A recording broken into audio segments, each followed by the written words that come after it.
Am I the a-hole for refusing my late neighbor's adult kids' house after he left me most of his inheritance?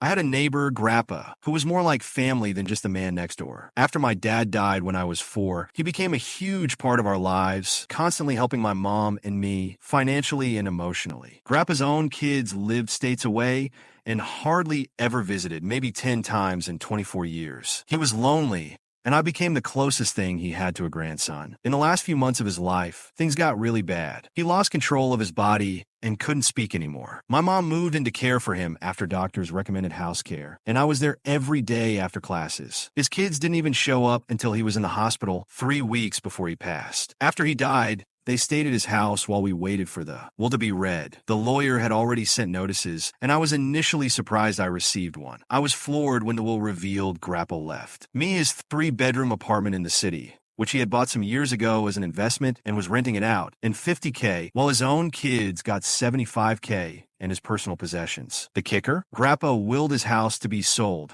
with the money going to charity and his grandkids' college funds. They were livid and had a meltdown instantly, but couldn't contest the will because it was watertight. After the reading, his kids approached me privately. They told me to do the right thing and give them the apartment. They even offered me $50K under the table to hand it over, saying it was their rightful inheritance. I refused the ridiculously low offer. They then became vulgar and threatening and rather personal about my mom's relationship with Grappa. I wasn't actually willing for all these complications, and I was actually thinking of a favorable negotiation. This was the last straw that broke my back. I told them to go F themselves. I'm keeping it. One of them threatened to go public for what I don't know, but she is a reporter, smear my reputation, and make it seem like I and Mom manipulated a lonely old man into giving me everything. I'm holding my ground, and now they're accusing me of taking advantage of him. Friends and even some family members are telling me I should have just taken their offer to avoid drama. I told them to F right off too. I've lawyered up just in case and have kept records carefully. Am I selfish? Am I greedy? Am I the a-hole?